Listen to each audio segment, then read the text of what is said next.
Terima kasih. Ini Pak Irwin barangkali bisa menambahkan ya. Beda dengan Khatib Ahmad dan Ahmad Khatib. Ini barangkali dua orang yang berbeda atau bagaimana Pak?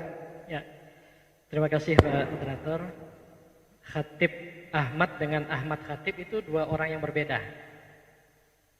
Laporan kontrak dan riwayat raja-raja yang ditulis oleh Raden Tumenggung Jayakusuma tahun 1951 itu melaporkan bahwa Khatib Ahmad itu hidup di masa Datuk Yakub, Datuk Imam Yakub yang dibunuh ketika di perairan Banjarmasin oleh Lanun itu ya. Nah, itu kemudian dibalas oleh Pangeran Panji Anom, Pangeran Anom ya, Pangeran Anom di Banjarmasin itu. Nah, jadi begitu wafatnya Datuk Imam Yakub itu datanglah seorang ulama lagi, bahasa apa namanya dalam laporan Pangeran Panji Anom itu yang namanya Khatib Ahmad. Nah, jadi ada dua tokoh. Dimungkinkan Datuk Imam Yakub itu imamnya itu kan gelar ya jelas. Imam Yakub. Nah, kemudian Khatib Ahmad itu juga gelar atau jabatan. Jadi Khatib Ahmad. Jadi Ahmad yang punya jabatan sebagai khatib.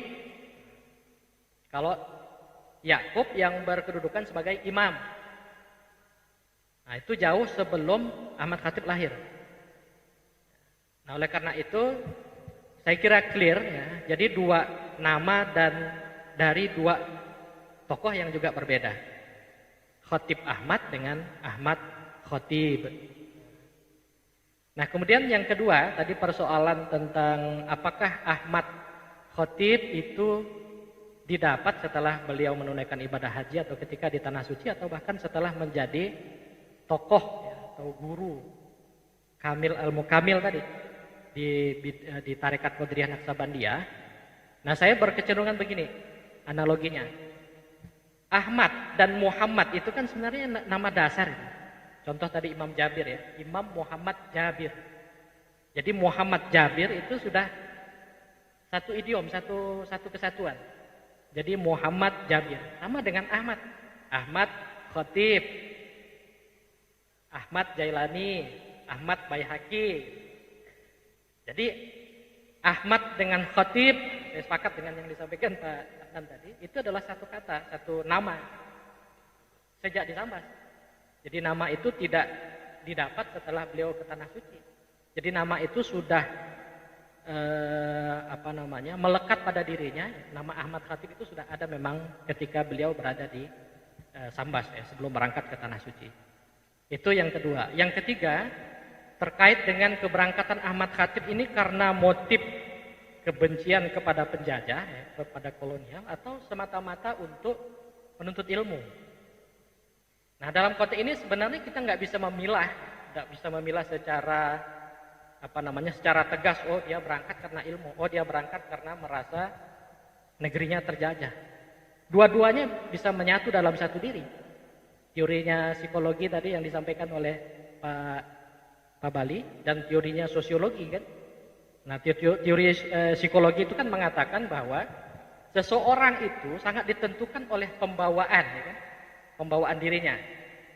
Ya kalau temperamen, pembawaan diri dari keluarganya ya kan.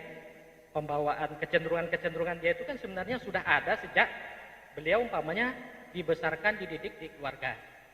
Atau pembawaan itu ketika dia berada di tanah kelahirannya. Nah, teori sosiologi ya umpamanya orang itu sangat dipengaruhi oleh lingkungannya. Ya kan? Nah, oleh karena itu saya berargumentasi bahwa beliau berangkat ke tanah suci yang membawa dua-duanya. Satu membawa motif kepentingan agama karena latar belakang dari keluarganya adalah alim ya, orang alim kan. Syekh Rahmat tadi paman beliau adalah orang alim, orang warok. Yang ilmu agamanya sangat dalam. Untuk kepribadian secara psikologis Ahmad ya, Ahmad Khatib untuk kemudian juga termotivasi untuk melakukan pendidikan yang lebih lanjut. Apalagi di masa itu seperti penjelasan Pak Kabali, pusat-pusat keilmuan Islam itu hanya dimiliki oleh Makkah di zaman itu. Makkah dan dalam kasus-kasus tertentu Madinah.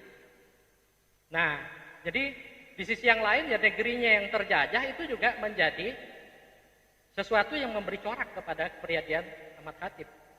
Dia tidak puas dengan kondisi yang terjajah, yang pahlawannya itu jatuh bangun, kemudian ada yang meninggal, kemudian negerinya itu yang tadinya berdaulat umpamanya kan, berdaulat penuh sebagai sebuah kerajaan, negerinya dikuasai diperintah oleh sultan secara penuh. Ya. Tetapi ketika Inggris datang, kemudian dilanjutkan oleh Belanda datang, kan kedaulatan itu menjadi hilang. Jadi sultan hanya diberikan kekuasaan tertentu saja, ya, mengadili persoalan-persoalan yang ada di dalam wilayah kekuasaannya, tapi tidak sepenuhnya lagi sultan itu berdaulat. Nah, secara sosiologis dan psikologis ini dibawa oleh Ahmad Khatib ketika mau melakukan perjalanan ibadah haji ke Tanah Suci. Oleh karena itu juga kemudian mengapa Ahmad Khatib itu lebih memilih tarekat Qadiriyah umpamanya kan, sebagai pilihan tarekatnya yang lebih dominan di antara Qadiriyah Naksabandiyah itu kan Qadiriyahnya. Nah, silsilahnya justru diambil dari silsilahnya Qadiriyah Abdul Qadir Jailani, dan guru beliau itu kan namanya Syekh Samsudin kan. Dari Syekh Samsudin itulah yang istilahnya itu ditegaskan bunyi silsilahnya. Sementara Qadiriyahnya kan hampir mahjub ya. Nah, Naksabandiyahnya itu satu. Yang kedua, praktik-praktik zikir. Pak Adnan, Pak Jayadi mungkin lebih spesifik menjelaskan ini. Itu kan lebih heroik, ya, karena gerak bacaannya yang lebih aktif, ya. Kemudian bacaannya keras, ya Pak ya, zikirnya lebih keras. Gitu. Itu adalah sangat cocok bagi seorang aktivis kan, ya, gitu kira-kira gitu. Nah ini kemudian menginspirasi murid-murid dari Ahmad Khatib, ya, seperti Abdul Karim Banten, Toha Cirebon, Ahmad Hasbullah Madura umpamanya, itu untuk melakukan gerakan-gerakan sosial, bahkan gerakan-gerakan politik. Ya. Seperti yang kita sampaikan tadi, ada gerakan pemberontakan-pemberontakan. Nah itu jadi saya melihat keberangkatannya membawa kedua-duanya. Jadi tidak bisa kita katakan hanya salah satu, karena secara psikologis dan sosiologis itu ada pada Ahmad Khatib. Demikian barangkali sekadar tanggapan. Terima kasih. Terima kasih Pak.